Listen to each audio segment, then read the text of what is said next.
quiero que entendamos los fundamentos principales que necesitamos conocer para analizar el campo de la bolsa y a partir de ahí entender qué es lo que está pasando en este contexto tan raro, ¿ok? La presentación está estructurada para unos 45 minutos aproximadamente y al término de la misma, por favor, sientan absoluta confianza en formular cualquier tipo de consulta o tema que quisieran conocer a mayor detalle. Dicho esto, quiero partir por un vistazo a estos mercados financieros, ¿no? Este es un gráfico de los rendimientos del índice general de la bolsa de los últimos meses.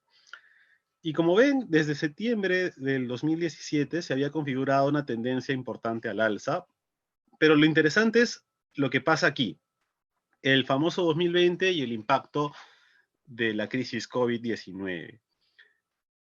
Jamás en la historia habíamos tenido una contracción tan brusca como lo que estamos viviendo, ¿ok? Entonces, estamos mostrando, como ven en esta sección sombreada en azul, que en 91 días, en 3 meses, tuvimos una caída de 35% del valor de los mercados.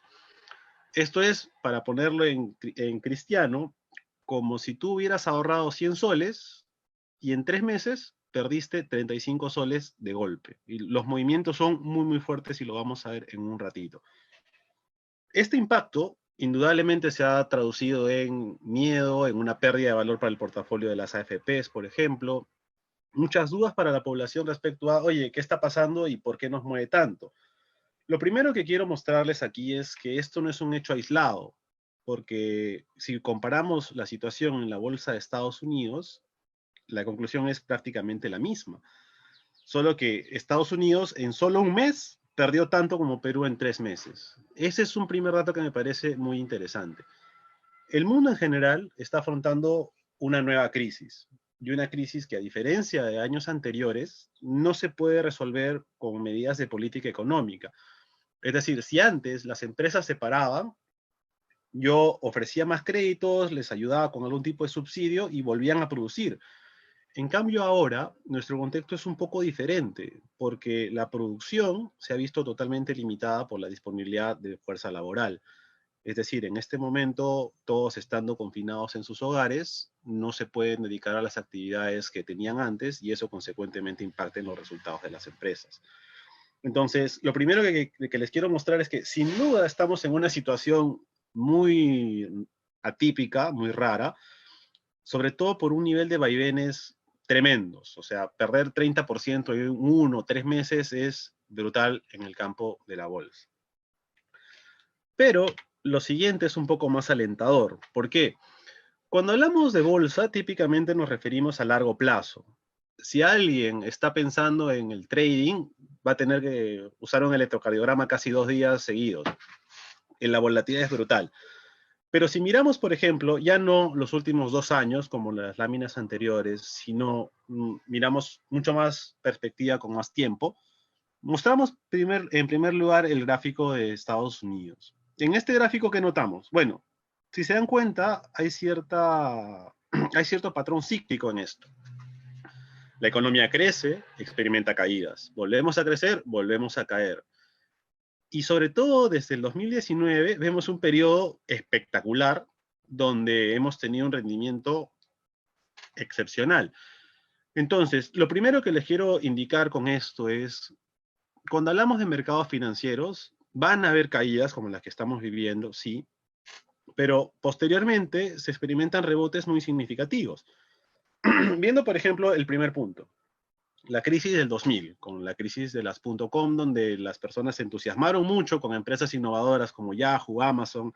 No sé si alguno aquí recordará Terra, por ejemplo, que era uno de los buscadores más usados, hasta generadores de dominio de correos electrónicos, etcétera. Todo el mundo pensó que eso iba a ser la tercera revolución industrial, cuando en verdad no, explotó la burbuja y se perdió 50% en 3 años. ¿Ok? Vean la magnitud de lo que les mostraba hace unos minutos. En la crisis del 2000 nos demoramos 3 años en perder 50%. En esta crisis COVID, solamente entre 1 y 3 meses ya perdimos 30%.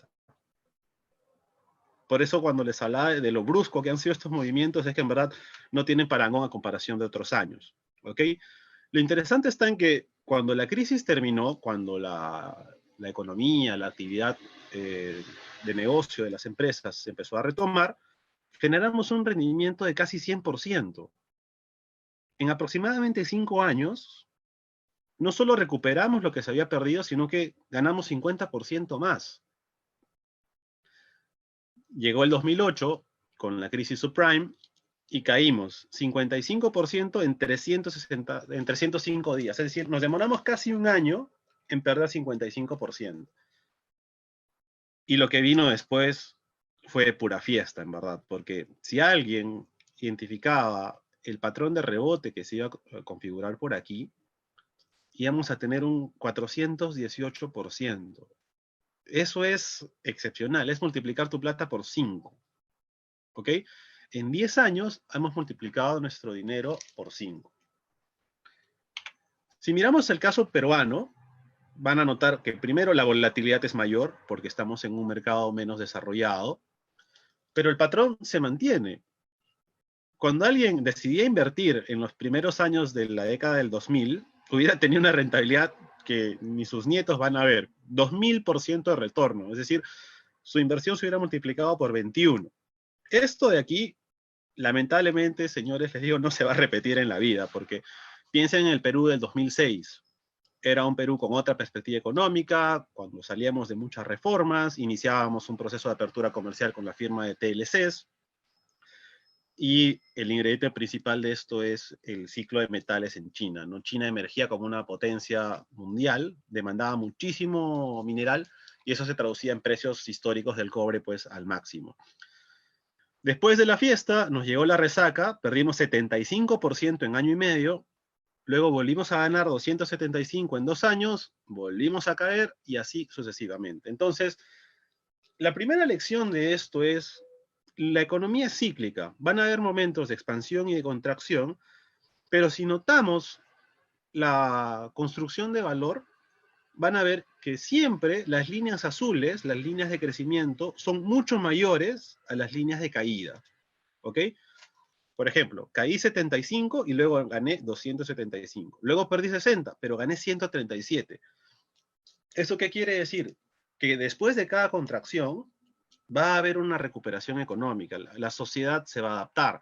Estamos viviendo un momento muy duro, un momento rarísimo en nuestra historia, pero estoy seguro que tarde o temprano la cosa se va a resolver. Incluso veía un artículo de la BBC hace unos días donde indicaban el patrón cíclico que también tiene esta familia de coronavirus. La gripe española, que se dio allá por 1919, tuvo un efecto similar. Eliminó a mucha población, fue la enfermedad de hecho que más muertes tuvo, y al cabo de cierto tiempo la propia enfermedad entró en remisión, se calmó, por decirlo en algún término, y la vida volvió a la normalidad. O sea, piensen que nuestros abuelos, nuestros bisabuelos vivieron una situación como la nuestra, sin tanta tecnología como tenemos ahora, y no se acabó el mundo. Entonces, más allá de lo duro que pueden ser los golpes, estoy seguro que más adelante vamos a poder salir. ¿Ok? Como ven aquí al final, no puse el gráfico ya porque no me da la línea era demasiado vertical. Esta es la caída que les comentaba, de 30% en 3 meses. O sea, es brutal ver algo así. Y vamos a ver cómo es que esto nos afecta. Lo que les quiero adelantar aquí es una lámina que me pareció muy simpática. Y es que no es nuestro primer apocalipsis. Yo estoy en la base 3. Y chicos, en verdad, yo no sé cuántos apocalipsis ya he sobrevivido. Yo sobreviví al 2000, sobreviví al 2012, sobreviví al 2008 con la Gran Depresión que hubo en el mundo. Entonces, esta es una nota que no sé si llega a ver, pero es del 10 de abril del 2008. Y decía que estamos en la peor crisis financiera desde la Gran Depresión. ¿Ok? Entonces, era lo peor. En esta época, el mundo literalmente iba a llegar a su fin. Y aquí algunas noticias en español, ¿no? Bernanke, el expresidente de la Reserva Federal de Estados Unidos, decía lo mismo. Sí, la crisis del 2018 fue lo peor. Eso lo decía el 28 de agosto de 2014. Aquí, el diario Gestión decía lo mismo. El 15 de septiembre de 2013, lo mismo. Fue la peor crisis de la historia el 2018. Pero ¿qué fue lo que pasó? Como les mostraba, después de la gran crisis financiera de 2008, perdón, se generaron más de 10 años de crecimiento, donde en promedio tenías una ganancia anual de 14%, cuando el rendimiento histórico de la bolsa era 5%. Es decir, después de una crisis tan fuerte, que no se veía desde hace 80 años, el rebote fue de 10 años seguidos ganando 14%.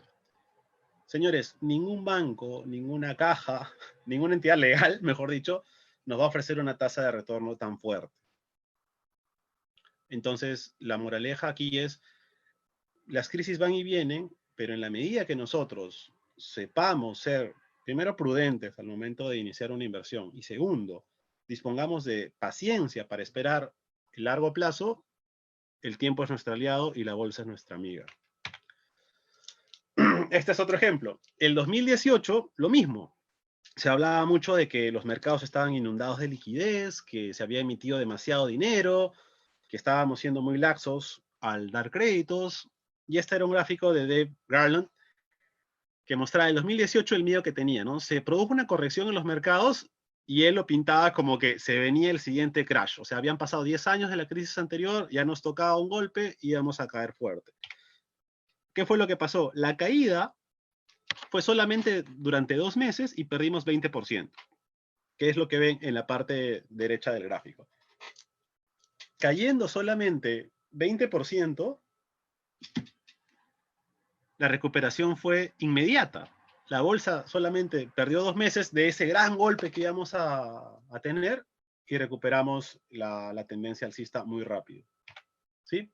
Entonces, siempre hay épocas de crisis y bonanzas. Hay épocas de expansión y recesión económica. Y también voces que están aclamando que el mundo llega a su fin, que vamos a morir. El ser humano tiene una fascinación por eso. Nuestro reto entonces va a ser identificar cómo está el entorno, aprender a leerlo y en base a eso tomar decisiones. Y eso es lo que les quiero mostrar ahora. Ya que siempre va a haber crisis, cada cierto tiempo nos va a tocar una crisis. Típicamente los ciclos económicos duran 8 años, es decir, son 4 de recesión, 4 de expansión.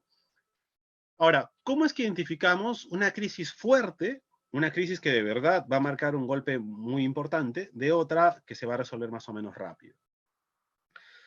Estos son 4 bullets que les quiero compartir. Y el primero de ellos dice que una crisis va a ser más fuerte en la medida que impacte al negocio de las empresas. Es decir, hay crisis financieras donde lo que se impacta es el valor de los activos. Por ejemplo, una burbuja inmobiliaria hace que las casas bajen, pero la gente sigue trabajando, la gente sigue teniendo un empleo, no se está generando una escasez de alimentos o de producción. Entonces, ese tipo de crisis que afectan precios se resuelven más o menos rápido. En cambio, hay otras crisis que al destruir empleos, al limitar la producción de ciertos artículos o servicios, al desincentivar la inversión privada, hacen que el impacto sea mucho más fuerte. No solo en términos de la caída que vamos a tener, sino también respecto a cuánto va a durar esta crisis. ¿Ok? Entonces ahora vamos a comentar cada uno de estos bullets en relación a lo que estamos viviendo para tratar de aproximar cuánto puede afectar esto a los mercados. En primer término, esto fue dato que sacó el INEI ayer. El primer mes de esta crisis tuvimos una caída de 16% interanual. Es decir, si comparamos marzo del 2020 contra marzo del 2019, la producción de toda la economía en el Perú se redujo 16%. Esto de aquí es un nivel que jamás en nuestra historia se había dado. ¿Ok? El golpe ha sido tan fuerte que muchos empleos se han ido perdiendo, que se generaron disposiciones como la suspensión perfecta de labores, etc. Y cuando las personas empiezan a tener incertidumbre respecto a sus ingresos, respecto a la estabilidad de su trabajo, lo primero que va a pasar es que van a dejar de comprar cosas no esenciales. Por ejemplo, la venta de autos se frenó en seco, la compra de departamentos también. La mayor parte de la gente se concentró en adquirir más alimentos, bienes de consumo regular, etc. Entonces, las ventas regulares de la economía en general se han secado. Y de consumo duradero, como les decía, vehículos, departamentos, inmuebles en general, 15% abajo. El segundo punto es que la construcción se contrajo casi a la mitad. Esto es algo que destroza la escala totalmente.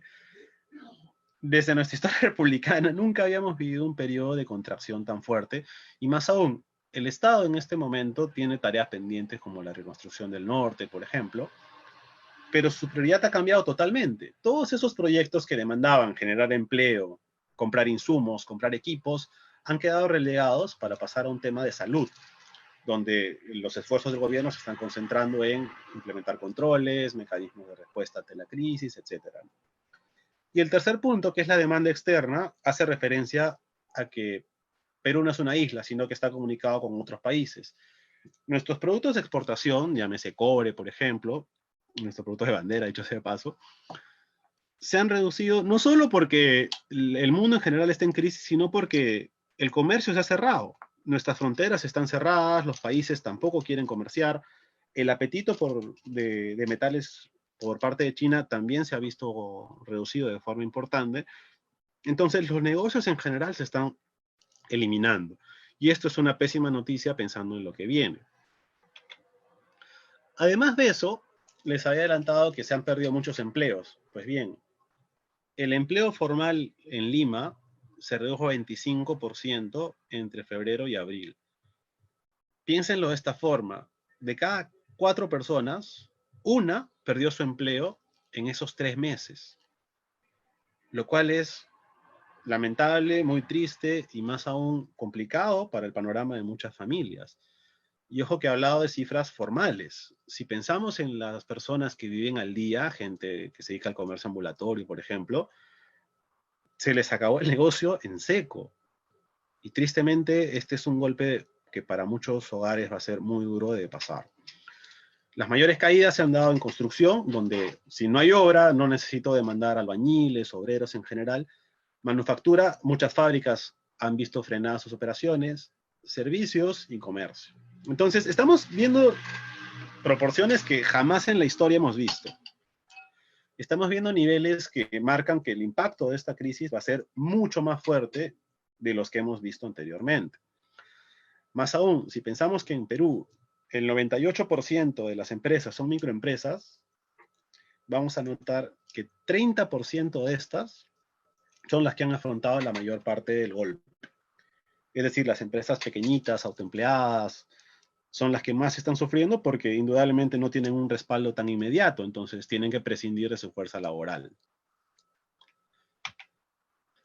Y esto es lo que les decía, cuando me refiero a que estamos viendo cifras que están golpeando a la economía a niveles nunca antes vistos, este es un gráfico del INEI que nos muestra los últimos meses o la evolución del crecimiento del empleo en los últimos años, desde 2015.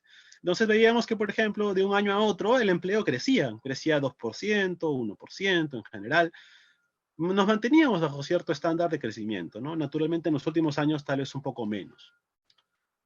Pero si miramos lo que pasó en febrero, marzo y abril, literalmente es otra escala.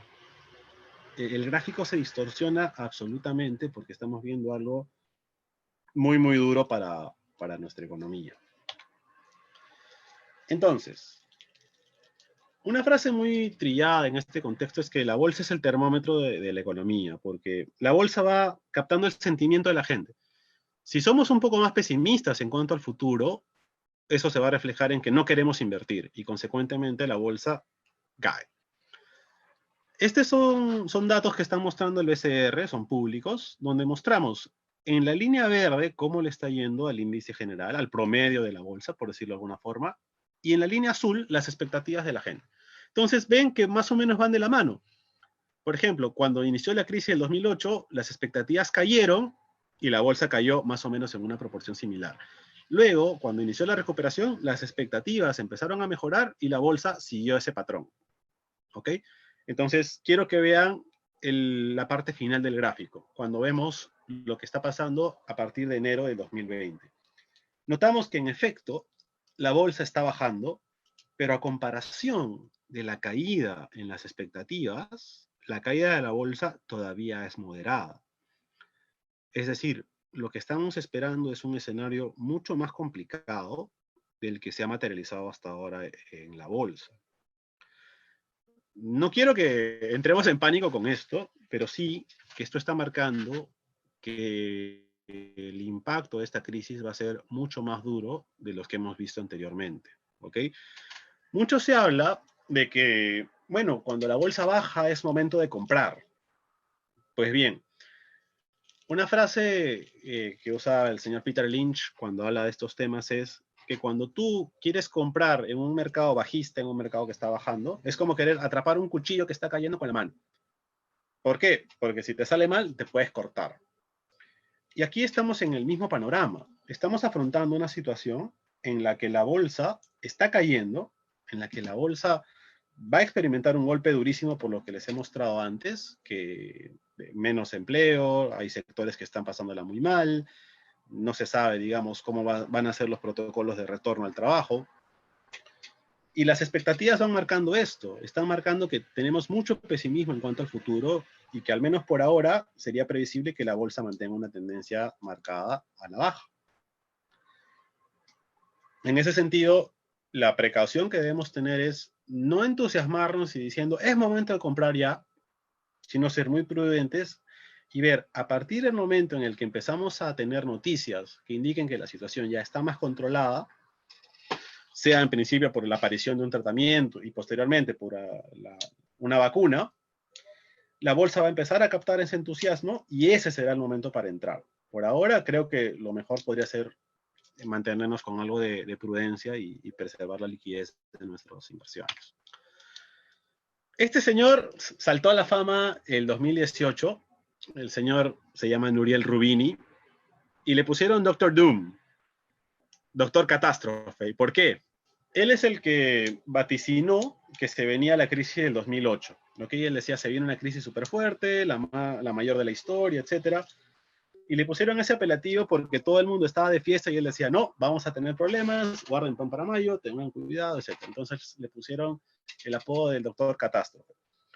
Hace poco lo entrevistaron y le preguntaron, bueno, ¿cuál es tu visión de esta crisis?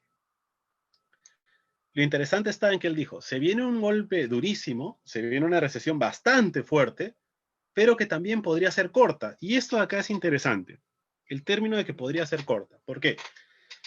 Por un lado, tenemos una crisis que ha paralizado todos los motores económicos del mundo, pero por otro, tenemos la capacidad de las mejores mentes del mundo abocadas a resolver esta situación. O sea, nunca en nuestra historia también hemos tenido tanto consenso en una prioridad. Entonces piensen en que los top científicos de Harvard, Yale, de China, de Rusia, los mejores científicos del mundo están todos enfocados en un mismo tema.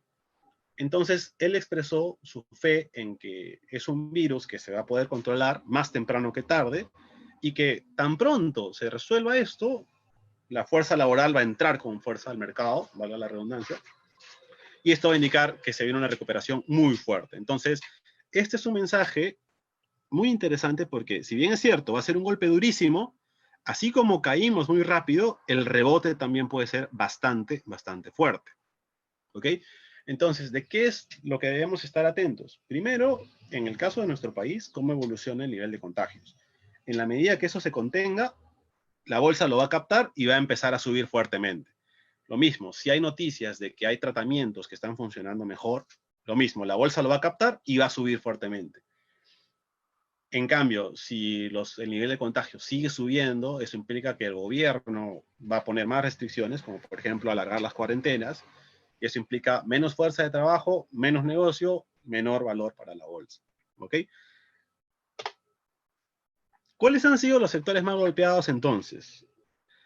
Este es un gráfico que resume las 6 áreas, perdón, que han mostrado los mayores impactos y que si se dan cuenta todos tienen algo en común. Todos están asociados a una movilidad de las personas. ¿Ok? Por ejemplo, si hablamos de turismo, que es el más evidente, si la gente no puede viajar, todos los hoteles, restaurantes, actividades turísticas en general, van a cero en sus ingresos y adiós empresas. Ellos, lamentablemente, yo creo que van a ser los que la pasen peor en los años que vienen, no solo porque están viendo sus negocios suprimidos, sino que el implementar protocolos de seguridad y de prevención va a ser carísimo. Hace unos días se está viendo que que Disney World en Beijing va a abrir sus puertas, pero por ejemplo, va a reducir su aforo un 60%, es decir, van a entrar 60% menos personas a estos parques de diversiones, y más aún, todas tienen que ir con mascarilla, se les va a medir la temperatura, y si alguien tiene algo de fiebre, no entra al parque. Se vienen años muy duros para este sector, y yo creo que en particular va a ser el que más sufre en general, ¿no? Si lo han notado también, hay aerolíneas que están al borde de la bancarrota. Avianca, por ejemplo, hace poco ya inició su proceso de cierre. Warren Buffett está saliendo de Delta. Es decir, en general, el nivel de aerolíneas va a ser muy complicado en este sector. Si hablamos de manufactura, lo mismo. Piensen, por ejemplo, en Gamarra. Gamarra, un emporio comercial que necesita afluencia pública, que necesita gente que vaya a comprar telas, que vaya a confeccionar, que vaya a los talleres, etcétera. Este sector de aquí no va a reanudar sus operaciones tan fácilmente, sino necesitan muchos protocolos de seguridad. Si pensamos en la alta informalidad que hay, y antes había gente pues encerrada en containers trabajando, piensen en cuán viable es que los empleadores les pongan implementos de seguridad, que los empleadores estén pendientes de hacer pruebas, a ver si alguno de sus trabajadores se ha contagiado. Yo creo que va a ser uno de los sectores que se le va a fiscalizar más, y que consecuentemente su nivel de operaciones no va a retornar rápidamente. Si hablamos del comercio, aquí lo veo con una visión un poco más intermedia. ¿Por qué? El comercio es algo que se va a ir reanudando, principalmente gracias a servicios de comercio no presencial o por internet. O sea, por ejemplo, estoy seguro que muchos de ustedes hasta en Facebook pueden empezar a ver que hay personas que están ofreciendo vender tal cosa, entregar tal otra cosa, llevar sus productos, gente con auto que se está animando a hacer entregas. Creo que la transformación digital va a ir por ahí. Muchos comercios van a migrar a eso. Y a nivel de servicios, que es lo más amplio, hay ganadores y perdedores. Los servicios más ligados al comercio, como por ejemplo de couriers, sí se pueden reactivar, pero si pensamos en otros, como por ejemplo peluquerías, salones de belleza, lamentablemente creo que ellos no van a tener una reactivación rápida. Mucha gente va a darse cuenta que lo puede hacer desde casa, etcétera. Entonces, el golpe va a ser bastante más fuerte por aquí. He dejado de lado construcción y minería porque quiero entrar a profundidad con estos dos sectores para enseñarles un poco más cómo es que debemos analizar esta información. En primer término, quiero mostrarles el impacto en el sector construcción. ¿Ok? En el caso del sector construcción, el impacto ha sido, como les mostraba, una caída de 50% en su negocio. Imagínense que de un año a otro, un negocio tan boyante como la construcción de departamentos, de infraestructura, se reduzca 50%. Es brutal. Además, si yo no construyo, obviamente voy a demandar menos cemento, entonces las empresas cementeras empiezan a tener esos problemas, y las obras públicas también se contrajeron. Entonces, hay contracción por todos lados en el sector construcción, y por eso es un golpe muy fuerte. Ahora, muy bien, una vez que ya sabemos que un sector está golpeado, nos toca pensar qué es lo que pasará con este sector. ¿Ok? Si lo que estimamos que vaya a pasar nos convence, puede ser una oportunidad interesante aprovechar en un mediano o largo plazo. Primer punto. Lo que estamos viendo ahora es que en general, como no se están vendiendo departamentos, el precio de los departamentos va a bajar. Tal es así que hay varias estimaciones que prevén alrededor de 10-15% de caída en los precios de departamentos nuevos y viejos, o de segunda mano, mejor dicho, y además bajas tasas de interés. Los bancos necesitan hacer negocio, y uno de los mejores negocios que pueden hacer ahora son créditos hipotecarios, porque tienen la garantía del inmueble en caso alguien no pague. Entonces, si los precios están más baratos, si el banco nos está dando más facilidades, lo más probable es que la gente empiece a comprar departamentos más adelante. Si hay más demanda por departamentos, las empresas constructoras venderían más y consecuentemente ganarían más dinero. ¿Ok? Pongo una flecha hacia arriba porque este es un factor que favorece al sector.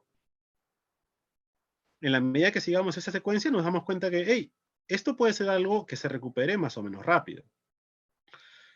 Otro punto es, ¿qué pasa con las inversiones públicas que vimos que habían caído 30%? Bueno, está pendiente la reconstrucción del norte. teníamos pendiente, se acordarán por ese niño costero, que hubieron muchos daños en la infraestructura en Trujillo, Chiclayo, etcétera. Pues bien, eso no lo tenemos tan claro porque ya hemos visto que no es una prioridad del gobierno. Entonces, le pongo una flecha hacia abajo indicando eso, ¿no? Que no es un factor que de repente va a favorecer al sector, sino algo que podría complicarlo un poco.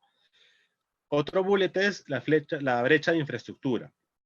En Perú sabemos que todavía hay una brecha de infraestructura en sentido que hay mucha gente que no tiene una vivienda, una posibilidad de adquirir una vivienda. Entonces, hay demanda todavía y en la medida que el precio la acompañe, esta demanda va a generar mayores ventas.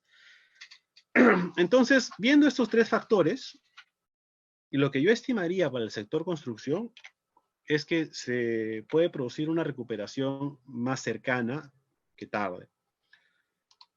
¿Sí? ¿Por qué? Si se dan cuenta, esto nos muestra que la crisis puede tener un golpe temporal. O sea, ahorita se han parado las obras, se ha reducido todo, pero hey, en el momento en el que se pueda volver a construir, esto se reactiva en una, porque la gente está lista para ir a trabajar, la gente va a querer comprar departamentos a precios más baratos y los bancos están dispuestos a prestar.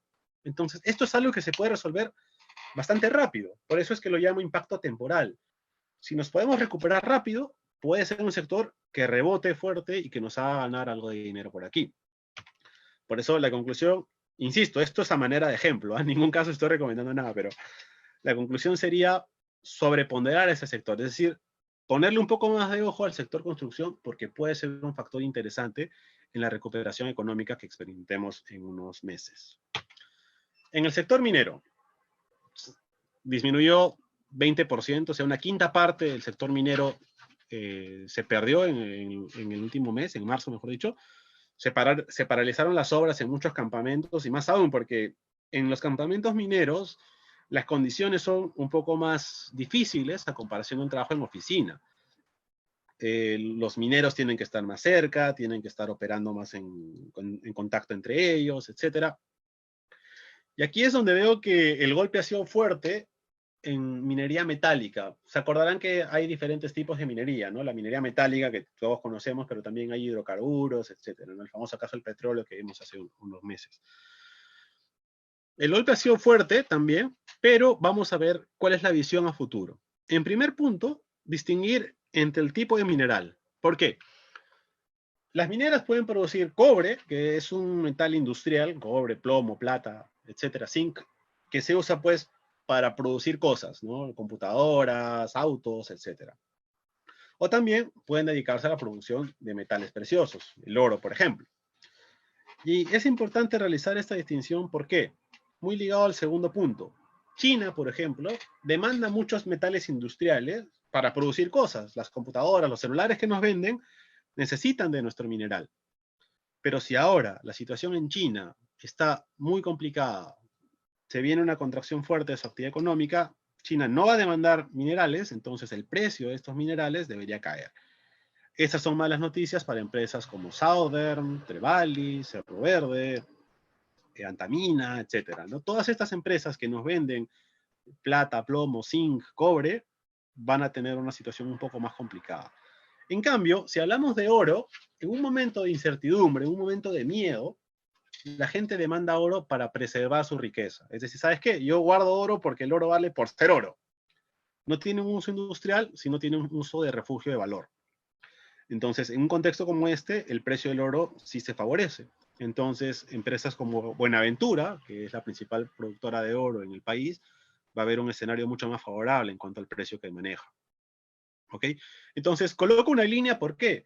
Porque puede ser negativo si hablamos de una minera industrial, como Volcan, por ejemplo, o puede ser positivo si hablamos de una minera de un metal precioso, como el oro, como el caso de Buenaventura.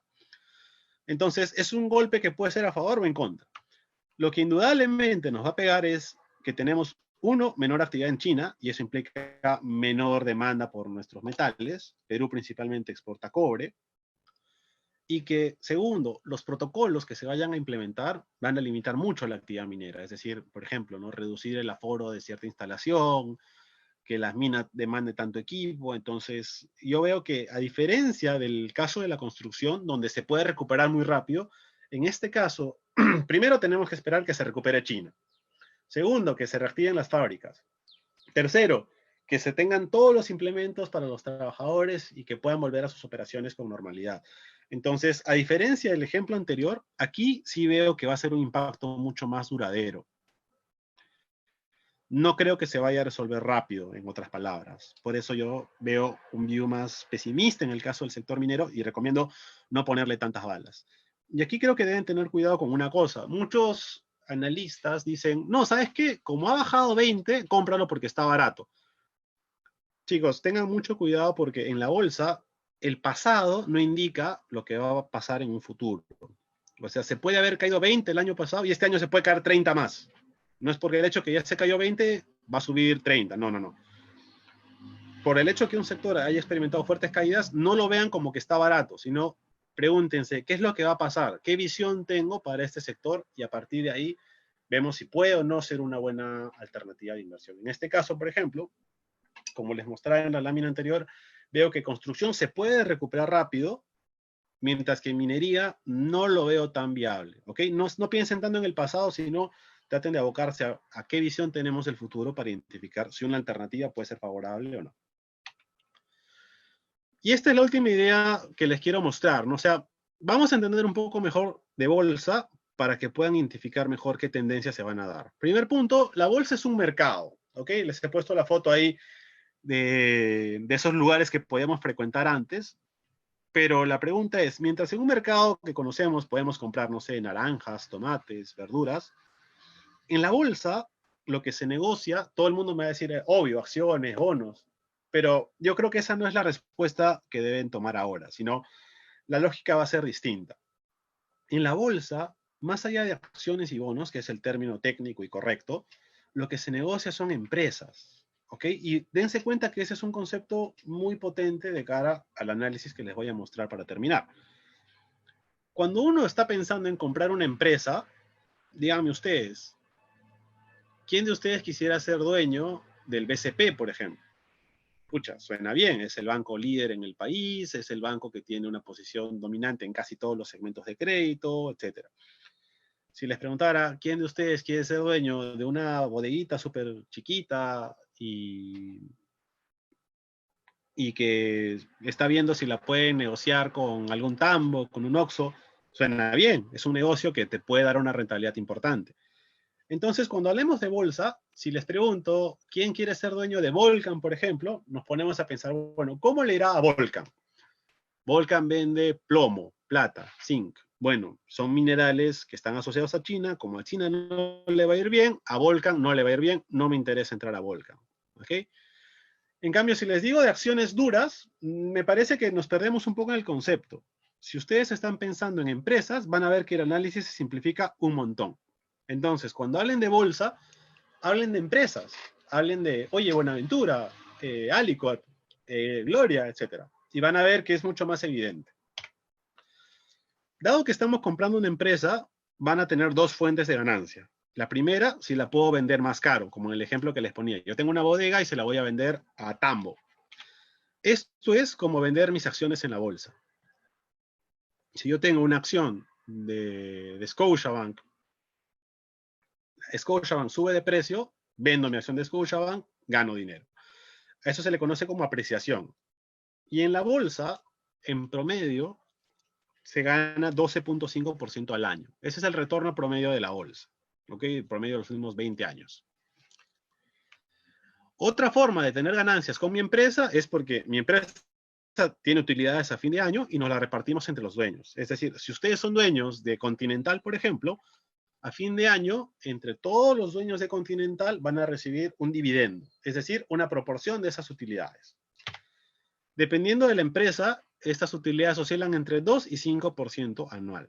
Entonces, invirtiendo en bolsa, se puede ganar 12.5 porque la empresa sube de valor y entre 2 y 5% adicionales por los dividendos que te genera la empresa que has adquirido. ¿Ok? Obviamente, hay empresas que ofrecen dividendos mucho más altos. En el mejor de los casos, yo encontré empresas que te han pagado más de 10% de dividendo y el reto es encontrarlas. ¿Ok? Este es el último ejercicio para concluir la exposición y les quiero mostrar un cuadro que publican nuestros amigos del BCR, ¿ok? A quien le interese, este cuadro está en los reportes de inflación que publica trimestralmente el BCR, lo pueden buscar como PBI por sectores económicos. Y vamos a ver aquí, están los diferentes sectores, pesca, minería, electricidad, construcción, etcétera. Y aquí la última columna lo que nos muestra es la proyección que hacen estos señores respecto a la economía. Entonces, por ejemplo, en el PIB primario esperan que la pesca crezca 23% para fin del 2020, que la manufactura crezca 9.3% a fin del 2019. Y aquí tenemos manufactura, electricidad, construcción, etcétera. En el caso de construcción, se espera un crecimiento de 5.3% para el 2020. ¿Ok? Arriba están los años 2018, 2019, 2020, y esto que dice RI es lo que se proyecta en este reporte. Por ejemplo, en el reporte de septiembre, estas eran las proyecciones. En el reporte de diciembre, estas eran las proyecciones. Siempre tomen las últimas. Ahora bien, miremos esto de aquí. Esto nos va a decir qué sector puede ser interesante en considerar. Si vemos cuál es el que más va a crecer o más estiman que crezca, es el de pesca, donde pesca tiene 23%. Pero, ¿qué notamos? Si miramos los valores anteriores, notamos que la pesca es súper volátil. Aquí creció 40, aquí se cayó 13, aquí se cayó 18, subió 10, subió 23. Eso implica un nivel de riesgo importante, porque o sube mucho o se cae un montón. Manufactura, en cambio, sube, cae, cae, sube y vuelve a subir.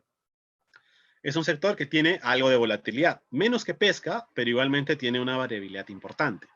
En cambio, en el caso de construcción, que por eso lo marcaba, si bien más o menos es un crecimiento estable, 5, 5, un poquito menos, 5, 5. Entonces, este es un sector, mejor dicho, en el que el crecimiento es más o menos estable, es más predecible. Entonces, para alguien que quiere dar sus primeros pasos en este campo, el sector de construcción es uno de los más interesantes a evaluar. ¿Ok? Muy bien, entonces, Oscar, vamos a considerar el sector de construcción a profundidad. ¿Qué empresas del sector construcción conocemos? Bueno, la que se nos viene a la mente, creo que a casi todos, es Graña y Montero. Que Dios sepa cómo se van a llamar en un futuro, porque están cambiando de nombre, pero bueno. Graña y Montero es una empresa que había sido el grupo constructor más importante del país, pero que a raíz de estos temas con ODB ha visto muchos problemas. ¿Ok? Y aquí es donde muchas personas me dicen, oye, Oscar, pero si la empresa ha bajado tanto, está barata, debo comprar. No creo. O sea, la bajada de Graña se debe a que está valiendo menos porque hace menos negocios por el Estado, tiene un montón de crisis y problemas porque está envuelta en temas de corrupción, de investigaciones de corrupción. Entonces, no creo que sea una empresa interesante a mirar. En cambio, si hablamos de construcción, no pensemos solamente en las empresas que construyen, sino también en lo que usan estas empresas de construcción. Podemos considerar, por ejemplo, empresas que venden acero para las barras de las columnas, o empresas cementeras, por ejemplo. ¿Ok? Entonces, aquí les mostraba, por ejemplo, el caso de las empresas de cemento.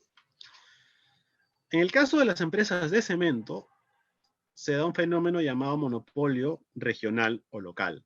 ¿Por qué? Básicamente se han partido el país en tres pedazos. En el norte está Pacasmayo, en el centro está Unión Andina de Cementos y en el sur está Cementos Yura. Y esto no es que se hayan coludido, que estén cometiendo algún delito, sino es sencillamente costos. Si yo voy a construir un edificio en Lima, no voy a traer el cemento desde Piura, me va a salir carísimo. ¿Ok? Por eso es que regionalmente cada uno tiene un área de distribución más o menos marcada. ¿Ok? Entonces, de estas tres cementeras, ¿cuál es la que podría ser interesante? Y aquí es donde empezamos a googlear. Nadie tiene por qué conocer la realidad de todas las empresas, pero en la medida que hagamos este tipo de investigaciones, van a darse cuenta de muchos patrones. Por ejemplo, en el caso de Pacasmayo, empiezo a googlear Cementos Pacasmayo y descubro que uno tiene un directorio espectacular, o sea, tiene gente súper preparada, gente con todos los estudios del mundo, directores del extranjero, etc. Aparte de eso, desde 2015, esta empresa cotiza sus acciones en la bolsa en Nueva York. Oh, sorpresa, eso quiere decir que está sujeta a un marco regulatorio muy exigente, que la están auditando un montón, que están chequeando que todo vaya bien a cada rato. Y como tercer punto, el 2014 inauguraron la planta de cemento más moderna de América Latina, en palabras de Humberto Nadal, su director, su presidente, en la ciudad de Piura. En esa época podían duplicar su producción en un pispazo. Si googleo UNACEM, me encontraba, oye, UNACEM es la fusión de cemento andino y cementos Lima. ¿Ok? Muchos se acordarán más que nada de cementos Lima.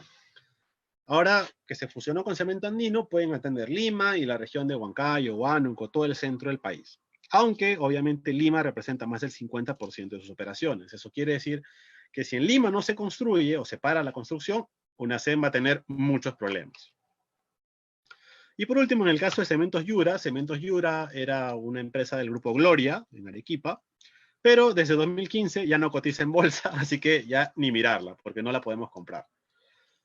Entonces, de lo que les he mostrado, empezamos a mirar que hay empresas con diferentes realidades, empresas con cosas que nos gustan más que otras, pero de estas, por ejemplo, si queremos mirar más a detalle Pacasmayo, nos toca empezar a chequear qué ha pasado con sus ventas, cómo están sus utilidades, si sus costos están bajo control o no, etcétera. Entonces, ya hemos jalado el hilo. Desde un cuadro que nos muestran nuestros amigos del BCR, vamos a mirar construcción, empezamos a mirar diferentes sectores, empresas del sector con sus pros y sus contras, y a partir de ahí empezamos a encontrar una alternativa que representa una inversión interesante. ¿Ok? Obviamente, este es un ejercicio muy simplificado, pero que nos debe servir para poder jalar ese hilo y llegar a una empresa que nos puede parecer interesante como inversión. Entonces, a manera de conclusión, lo que les quiero decir es, tenemos una crisis muy fuerte. Indudablemente es algo que en los mercados financieros se ha sentido una barbaridad con caídas de 30% en un mes, en 3 meses, que es brutal. El problema está en que ahora no sabemos cuánto va a durar esta crisis. Puede ser algo que se resuelva más rápido o más tarde, dependiendo de la cura, la vacuna, etcétera, y que por eso ahora no es un momento deseable para entrar a bolsa. Lo recomendable por esta época es mantengámonos expectantes, estemos atentos a alguna noticia o cómo va evolucionando las medidas que hace el gobierno, pero en el interín sí podemos ir haciendo la tarea, sí podemos ir leyendo un poco más de estos sectores que les he presentado, conociendo algunas empresas dentro de los sectores que nos interesen, para de esa forma, cuando veamos que hay un atisbo de recuperación, podamos ingresar y empezar a invertir teniendo retornos espectaculares.